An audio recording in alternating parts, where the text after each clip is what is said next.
Axar Patel, why is he so lethal at Test cricket, is what we're discussing on Hogg's Vlog.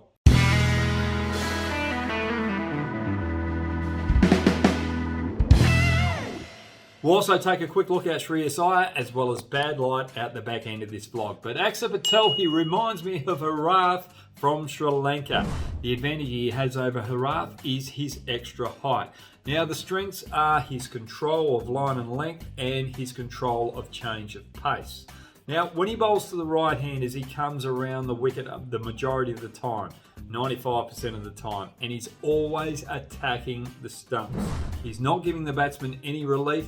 Very rarely do you see him bowl a poor ball outside off stump where it's easy for the batsman to score through that offside field. He makes the batsman work for their runs.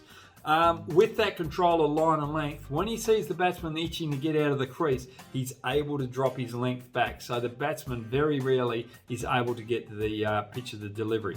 And because he's attacking the stumps all the time, if batsmen want to go for the sweep shot, it's very hard to control with his extra height because that extra bounce can create those top edges. So very rarely they want to go for the sweep shot. And with the Indian pitches with the variable bounce, if they miss it, they're out LBW because of his accuracy.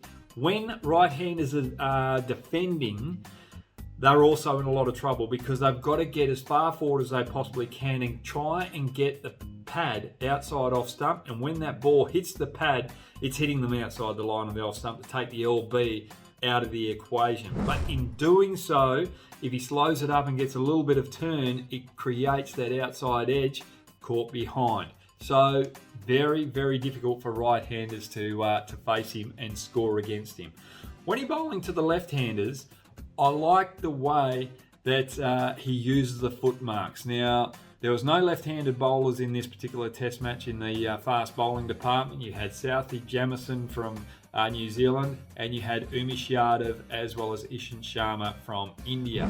Now, all of those four bowlers hit the crease differently, and they create different spots in that rough area where it widens the rough up for Axar Patel to hit.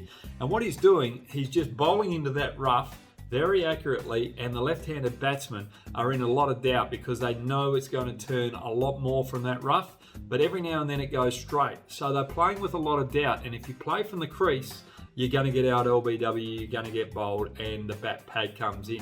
So he uses the facilities well. So for me, Axar Patel is very dominant in Indian conditions, but he bowls with a lot of side spin. Now that is very good over in Indian conditions because when you're bowling like that and you've got the ball rotating, it is going to drift, which it gets, and it's still going to drop. But the thing is, it's going to hold up on the pitch and turn sharply out of the rough, and it's going to go straight on. But if you bowl like that in Western conditions, you're not going to be as effective. So what you've got to do is bowl more overspin to get a little bit more drop and a little bit of extra bounce on those Western conditions. And that's where off spinners in Western conditions have a lot more success. So that's probably something that he might have to add to his armoury if he wants to play a lot more of Test cricket when India are touring. Hi guys, Hoggy's got something new and exciting. You can talk to me verbally, physically on a platform called Cameo.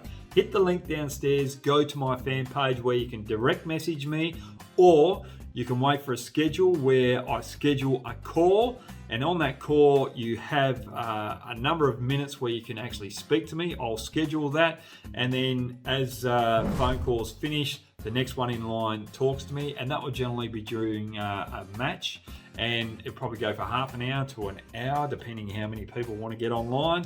Or at the end of the test match, we'll have a live link where you can get in the front end, pay a premium price where you're on the panel and we discuss the test match and other issues with cricket, or you can sit on the back end and pay a small price and just listen to the conversation. It's Cameo. Hit the link, get on my fan page and wait for the schedule. Can't wait to get to know you guys and talk to you physically.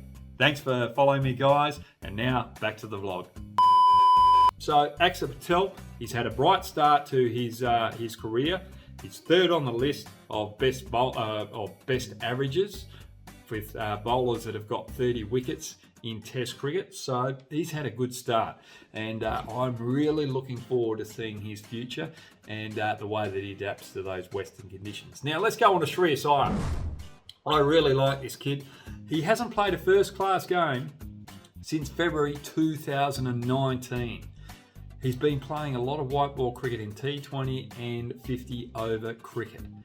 That is very difficult to walk into a test match and perform like he did. There is so much pressure. Your first test match, there are spots up for grabs when the big boys come back. You've got to take your opportunity. Now, for youngsters out there, whatever business or whatever endeavor you are doing, when a door opens, you've got to give yourself the best opportunity to go and take it. You've got to back yourself. You've got to walk through that door as though you own it. And that's what Shreyas Iyer did.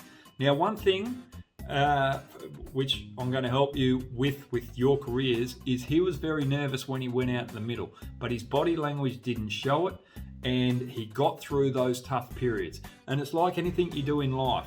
You do it once, you do it twice, you get through, you start the conversation, and or you start your innings, and all of a sudden things start to gel. And out the back end of that 100 in the first innings, he was dominating the New Zealand bowlers. And then in the second innings, he came out still a little bit nervous in the first innings, but it didn't take him long to adjust and get settled in. And again, he dominated the New Zealand bowlers. And that's the story of life.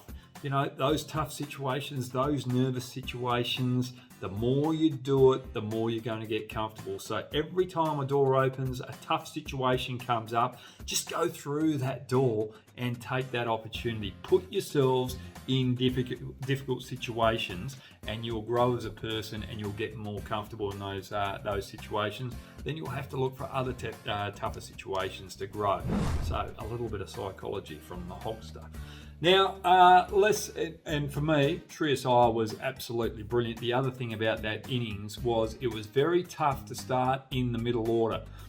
Opening the batting, it's fine. The ball's coming on, and as the pitch wears and the ball gets older, you're getting used to the ball slowing up. So you're adjusting as your innings is building. But when you're coming out and the ball's slow and it's not coming onto the bat, it's very hard to find your timing, and that's why that innings was so special. The pressure that he was under with his first test match, and the way that he was able to adapt, patience, resilience to get used to probably the toughest conditions when you had a bat on that particular surface. Yes, Jadeja and Ashwin made runs as well, but they're more experienced than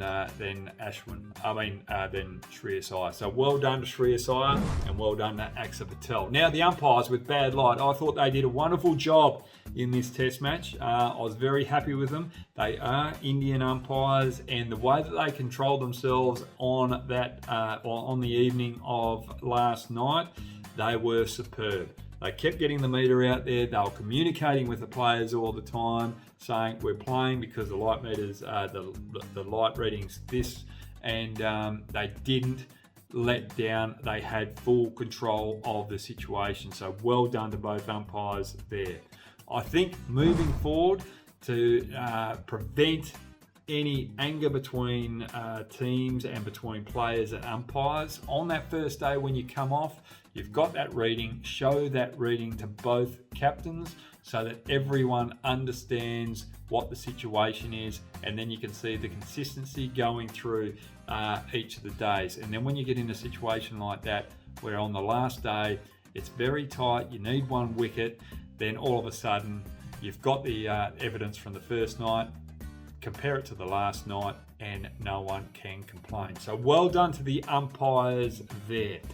Now, there's a question that I want to leave you with. Now, the test match was a draw yesterday, but I was on the edge of my The test match was a draw yesterday, but I was on the edge of my seat right to the end, and I love these close moments in Test cricket. You wait for it for 5 days. Is that just as exciting as the final ball of a T20 where a wicket is taken or a 6 is hit to win the game? What's more exciting?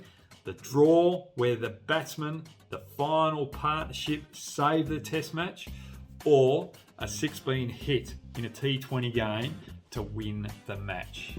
For me, I think it's the Test cricket, but that's because I'm a little bit older. And spinners out there, yes, work on that overspin when you come to Western conditions and work on the side spin when you're in Indian conditions. Just a little tip for you for Hoggy. Thanks for joining me, guys. Can't wait for the second Test match and Virat Kohli to come back into that Indian team. And will New Zealand play 3 quicks instead of 2? Thanks, guys. Have a good day and get those comments downstairs. I love your interaction.